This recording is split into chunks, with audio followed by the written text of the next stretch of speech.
नमस्कार प्रिय विद्यार्थियों। आज हम पढ़ने वाले हैं उपसर्ग के टॉप मोस्ट 25 प्रश्न। प्रिय विद्यार्थियों, परीक्षाओं में लगभग इसी प्रकार के प्रश्न देखने को मिलते हैं, तो करते हैं शुरुआत उपसर्ग के टॉप मोस्ट 25 प्रश्नों की।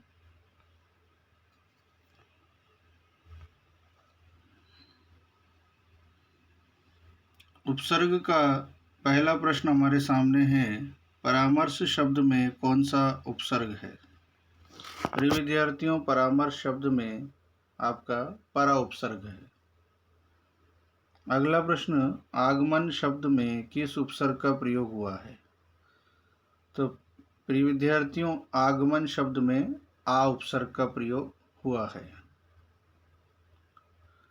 तीसरा प्रश्न, निम्नलिखित में से कौन सा शब्द उपसर्ग रहित है, अर्थात किस शब्द में उपसर्ग नहीं है?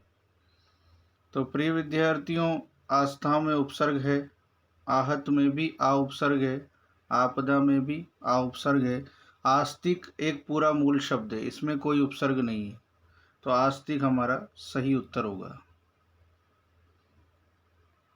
प्रश्न 4, निम्नलिखित में केवल एक उपसर्ग जुड़ा हुआ है, कौन सा शब्द ऐसा है जिसमें केवल एक उपसर्ग है? तो सुप्रसिद्ध में दो उपसर्ग हैं, सु और प्र। प्रतिनियुक्ति में दो उपसर्ग हैं, प्रति और नी, इसमें भी दो हैं। पर्यवेक्षक में परि और अव दो उपसर्ग हैं, तो हमारा सही विकल्प होगा चौथा। अभिभावक में केवल अभी उपसर्ग है, इसमें एक ही उपसर्ग है अभी, बाकी इन सब में दो दो उपसर्ग लगे हुए हैं। पांचवा प्रश्न, किस शब्द में ला उपसर्ग नहीं है? ला एक विदेशी भाषा का उपसर्ग है, तो किस शब्द में ला उपसर्ग नहीं है? लापता में ला उपसर्ग है, लावारिस में ला उपसर्ग है, लाचार में ला उपसर्ग है, लालसा में ला उपसर्ग नहीं है, इसका दूसरा विकल्प सही होगा। छठा प्रश्न, किस विकल्प में उपसर्ग और प्रत्यय दोनों का प्रयोग हुआ है, अर्थात उपसर्ग भी होना चाहिए और प्रत्यय भी? तो ऐतिहासिक में कोई उपसर्ग नहीं है, साक्षर में उपसर्ग है पर प्रत्यय नहीं है,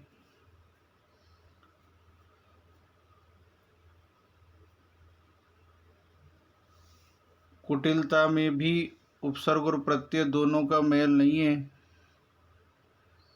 व्यवस्थित शब्द में वी उपसर्ग है और इत प्रत्यय लगा हुआ है, ये सही होगा। वी उपसर्ग और इत प्रत्यय व्यवस्थित में, तो इसमें उपसर्ग और प्रत्यय दोनों का प्रयोग हुआ है, बाकी इनमें उपसर्ग और प्रत्यय दोनों एक साथ नहीं है, ये सही होगा। व्यवस्थित में वी उपसर्ग और इत प्रत्यय। सातवां प्रश्न, किस विकल्प में उपसर्ग और प्रत्यय दोनों का प्रयोग हुआ है? फिर वैसे ही प्रश्न है, उपसर्ग और प्रत्यय दोनों का प्रयोग हुआ है, किस विकल्प में? तो प्रिय विद्यार्थियों, नैतिकता में उपसर्ग और प्रत्यय दोनों का मेल नहीं है, वैश्विकता में भी नहीं है, प्राथमिकता में भी नहीं है। विशिष्टता में वी उपसर्ग है, शिष्ट मूल शब्द है और ता प्रत्यय है, ता प्रत्यय और वी उपसर्ग, तो आपका विशिष्टता वाला विकल्प नंबर 1 सही होगा। इसमें उपसर्ग और प्रत्यय दोनों है, विशिष्टता में वी उपसर्ग और ता प्रत्यय। आठवां प्रश्न, इनमें से किस विकल्प के सभी शब्दों में उपसर्ग तथा प्रत्यय दोनों का प्रयोग हुआ है? उपसर्ग तथा प्रत्यय दोनों का प्रयोग हुआ है सभी शब्दों में, तो अप्रत्याशित में उपसर्ग और प्रत्यय दोनों हैं पर करणीय में उपसर्ग नहीं है, तो ये तो हमारा गलत हो गया। घुमक्कड़ में कोई उपसर्ग नहीं है, मुस्कुराहट में भी कोई उपसर्ग नहीं है, अब होना चाहिए उपसर्ग और प्रत्यय दोनों।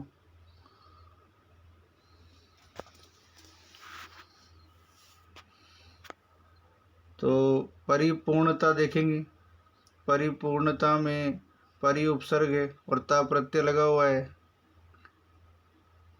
अधार्मिक इक प्रत्यय लगा हुआ है और अ उपसर्ग है, इसका सही विकल्प दूसरा होगा।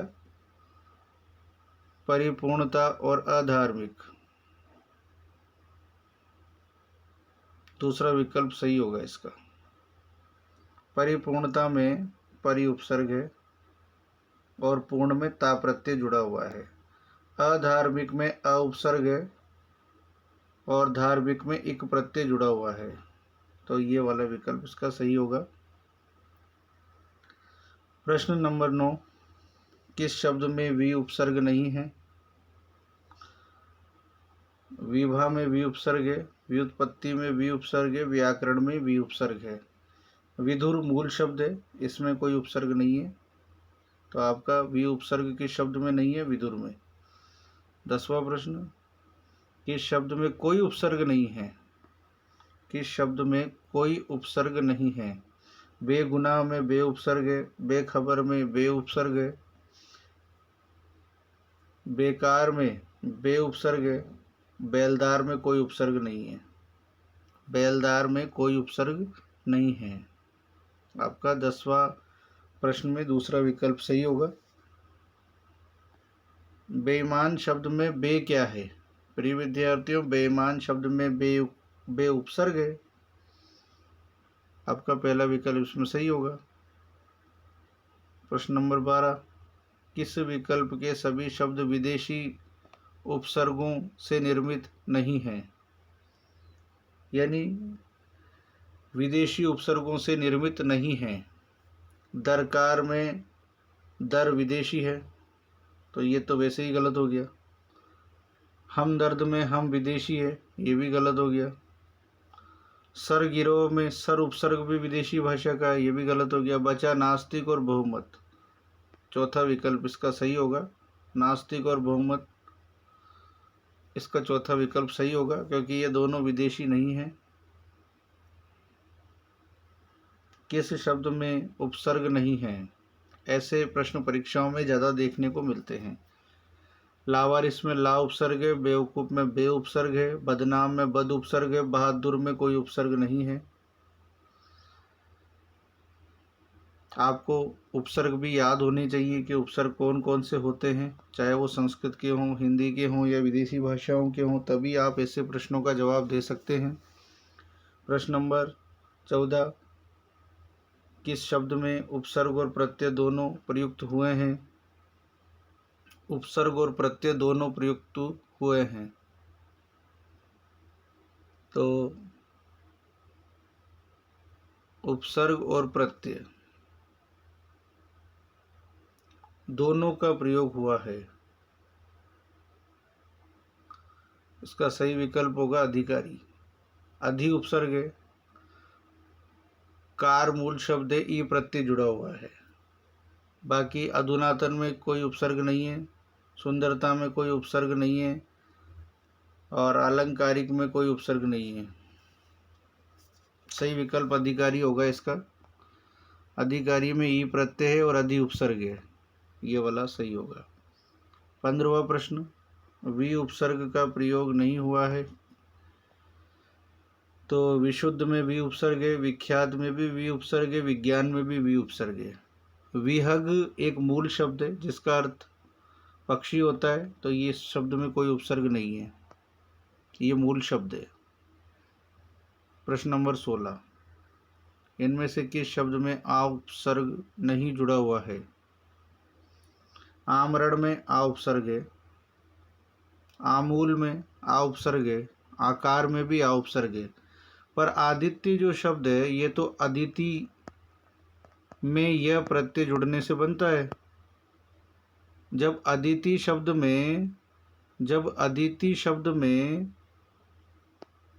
यह प्रत्यय जुड़ता है तब बनता है आदित्य, तो इसमें आ उपसर्ग नहीं माना जाएगा क्योंकि ये शब्द अदिति से बना है, तो इसमें आ उपसर्ग नहीं है, इसमें अ उपसर्ग है, आ नहीं है। यहाँ पूछा है आ उपसर्ग नहीं है, तो इसमें नहीं है आदित्य में, क्योंकि अदिति प्लस यह प्रत्यय के मेल से बना है, बाकी सब में आ उपसर्ग है। प्रश्न नंबर 17, निम्नलिखित में से उपसर्ग रहित शब्द किस शब्द में उपसर्ग नहीं है? तो आप देखेंगे आकर्षण में आ उपसर्ग है, आकार में भी आ है, आरंभ में भी आ है। आधुनिक में कोई उपसर्ग नहीं है, इसमें इक प्रत्यय है, इसमें उपसर्ग नहीं है। आ उपसर्ग, इसमें कोई उपसर्ग नहीं होगा आधुनिक में। 18वां प्रश्न देखेंगे कि इस शब्द में सबसे कम उपसर्ग जुड़े हुए हैं। तो देखते हैं, प्रत्युपकार में प्रतिधन उप, 2 उपसर्ग हैं इसमें, तो प्रतिधन उप। अभ्यागत में भी 2 हैं, अभिधन आ, 2 उपसर्ग हैं इसमें, अभि और आ। इसके बाद अव्यवस्थित में अ है, वी है और अव है, 2 उपसर्ग हैं इसमें। अव्यवस्थित में कितने उपसर्ग हैं? अव्यवस्थित में अ उपसर्ग है, वी है और अव है, इसमें भी 3 उपसर्ग है। अब पूछा है कि सबसे कम, तो इसमें 2 हैं, इसमें भी 2 हैं, इसमें 3 है। अवलोकन में केवल एक ही उपसर्ग है, वो है अव, वो है अव। बाकी सब में, इनमें 2, इसमें 2, इसमें 3, इसमें केवल एक ही उपसर्ग है। तो सबसे कम इसमें है अवलोकन में, दूसरा विकल्प सही होगा। 19वां प्रश्न, उपसर्ग रहित शब्द कौन सा है? प्रहार में प्र उपसर्ग है, कुमार्ग में कु उपसर्ग है, अत्यधिक में अति उपसर्ग है। सुरेश शब्द मूल शब्द है, इसमें कोई उपसर्ग नहीं है, क्योंकि इसमें मूल शब्द है सुर प्लस ईश, तो इसमें कोई उपसर्ग नहीं है। तो सुरेश शब्द में कोई उपसर्ग नहीं है। प्रश्न नंबर 20, किस शब्द में उर्दू का उपसर्ग नहीं है? हर दम में हर उर्दू का है, लाचार में ला उर्दू का है, बदकिस्मत में बद उर्दू का है। अवरोध शब्द में संस्कृत का उपसर्ग जुड़ा हुआ है अव, तो ये उर्दू का नहीं है, विकल्प तीसरा इसका सही होगा। बिन बोया में कौन सा उपसर्ग है? बिन बोया में बिन उपसर्ग है, ये बहुत सरल है, हिंदी का उपसर्ग है बिन, जो बहुत आसान है। प्रश्न नंबर 22, दूरदमनीय शब्द में कौन सा उपसर्ग है? अब दूरदमनीय शब्द में प्रिय विद्यार्थियों, वैसे तो कुल उपसर्ग की चर्चा करें तो इसमें 3 उपसर्ग हैं, इसमें 3 उपसर्ग नहीं है, इसमें एक ही उपसर्ग है, वो है दुर। दूरदमनीय शब्द में कौन सा उपसर्ग है? तो वो है दुर उपसर्ग।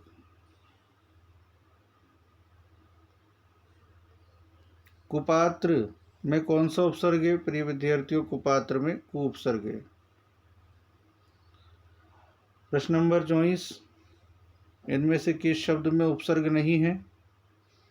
तो पर्यटन में परि उपसर्ग है, हम राज में हम उपसर्ग है, संकल्प में सम उपसर्ग है और नक्टा में कोई उपसर्ग नहीं है, तो इसका दूसरा विकल्प सही होगा। प्रिय विद्यार्थियों, एक बार फिर बता दें, दूरदमनीय शब्द में दुर उपसर्ग है, कुपात्र में कु उपसर्ग है, और 24वें प्रश्न में किस शब्द में उपसर्ग नहीं है? तो नक्टा में कोई उपसर्ग नहीं है। और अंतिम प्रश्न हमारे पास है प्रश्न नंबर 25, बाकी के 25 प्रश्न अगले वीडियो में देखेंगे। 25वां जो प्रश्न है, उपसर्ग शब्द में उपसर्ग है, अर्थात उपसर्ग शब्द में कौन सा उपसर्ग है? तो उपसर्ग शब्द जो है उप उपसर्ग के मेल से बना है, तो उपसर्ग शब्द में उप उपसर्ग है। ये थे टॉप मोस्ट 25 प्रश्न जो मैंने आपको बताए। परीक्षाओं में लगभग ऐसे ही प्रश्न देखने को मिलते हैं। जब आप वस्तुनिष्ठ प्रश्न हल करेंगे तभी आप समझ पाएंगे कि परीक्षाओं में कैसे प्रश्न आते हैं। मिलते हैं अगले वीडियो में, धन्यवाद।